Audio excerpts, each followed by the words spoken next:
Hello hello hello guys, नमस्ते। आज तपाईहरुलाई पूर्व धरानको बस पार्क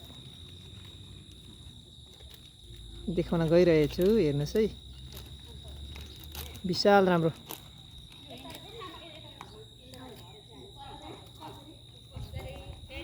नेपालकै नमुना बस पार्क, बबाल र विशाल। हेर्नुस् त, बाटोहरु पनि कस्तो राम्रो। यो चाहिँ फ्रन्ट साइडको फेस हो। अब यो छिट्टै नै उद्घाटन हुँदैछ।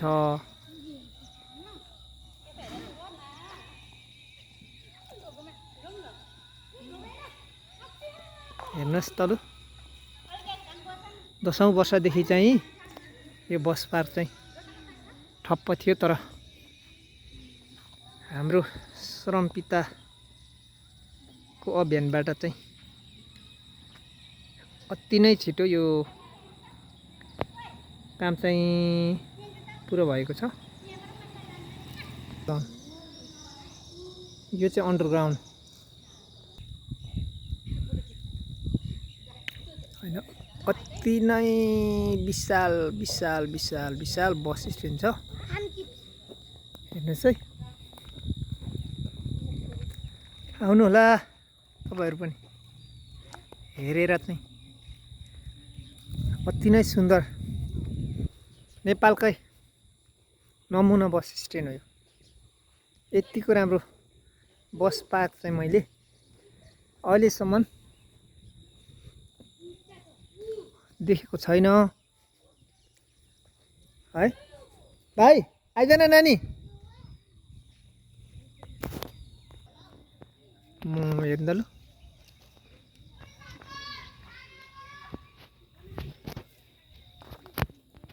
यति विशाल। हेर्नु त, वाउ। बाहिर मात्रै यो चाहिँ, तर फ्रन्ट भित्र कस्तो राम्रो छ। हेर्नुस् त, आम्मामा, अति नै धेरै ठुलो क्षेत्रफलमा रहेको यो बस पार्क। हेर्नुस् त, तपाईहरु पनि छिट्टै धरान, पूर्व धरान घुम्न आउनु होला। अनि यहाँ आएर चाहिँ सफर गर्नु होला। हाम्रो धरान, प्यारो धरान। छिट्टै नै हाम्रो बस पार्क चाहिँ सुचारू हुने जानकारी मिलिरहेको छ। हेर्नुस् है, ओहो साह्रै राम्रो है। फ्लावरहरु रोपेर यस्तो राम्रो गरेको छ रहेछ है। यो हेर्नुस् त, भित्र माथि फ्रन्ट साइड माथि लजको व्यवस्था हुने रहेछ पुरा। यहाँनिर सबै फेसिलिटी, गाडीहरु यहाँ भित्र पनि बस्छ। यता भित्र पनि छ, नजाऊ होला भित्र है।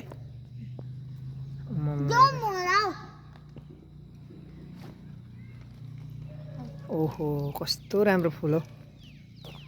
फुलहरु पनि कस्तो राम्रो, धेरै ठुलो एरियामा रहेछ।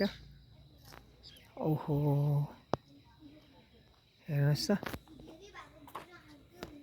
यो चाहिँ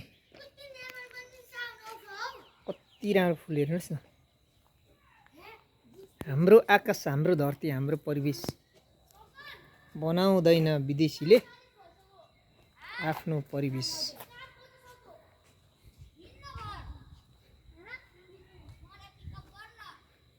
हाम्रो आकाश, हाम्रो धरती, हाम्रो परिवेश बनाउँदैन विदेशीले आफ्नो परिवेश भनेको यही है। माटोलाई माया गरौँ, देशलाई बनाऊ। हेर्नुस् त, आम्मा, यहीँ रहेछ फेरि यो टावर। यता पर्छ है। मेरो घर चाहिँ ऊ पर रहेछ। हाम्रो घर चाहिँ, हाम्रो घर पनि देखिँदैछ है। सानो घर ऊ पर चाहिँ, पर त्यहाँनिर चाहिँ हाम्रो घर पनि देखिँदैछ। त्यहाँ पर हाम्रो घर देखिँदै रहेछ है।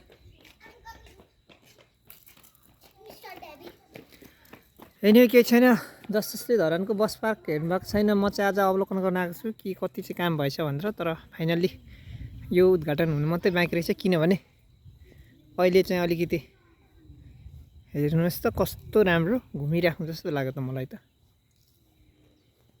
एकदम भरपुर राम्रो छ है हाम्रो बस स्ट्यान्ड चाहिँ, बन्दै गरेको। अहो धरानको विशेषता हो, बोट बिरुवा रोप्नुपर्छ अनि फुल फुलाउनुपर्छ भन्ने चाहिँ श्रममा गुरु हर्कन साम्पाङ ज्यूले जो चाहिँ हामीलाई सधैँको लागि सिकाइ जानुभएको। त्यसो हुनाले हेर्नुहोस् त अम्मै अम्बकहरू कत्रो कत्रो भइसक्यो। आम्मा कति ठुलो है, कति लामो है, हेर्नुहोस् त कति ठुलो छ। मेरो ख्यालमा 500-1000वटा गाडी चाहिँ यहाँभित्र अट्छ है, ठुल्ठुलो बसहरू चाहिँ। बाहिर पनि छ ल है।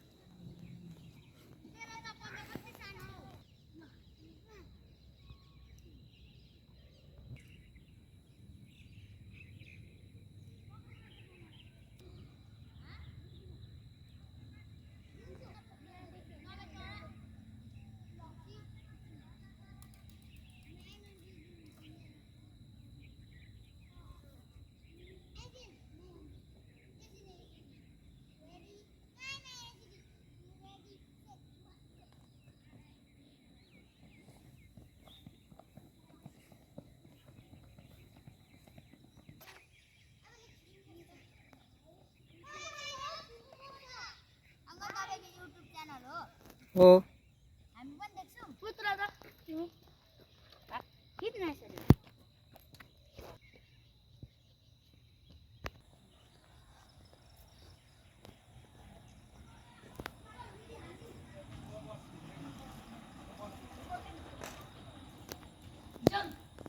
हेलो गाइस, नमस्ते।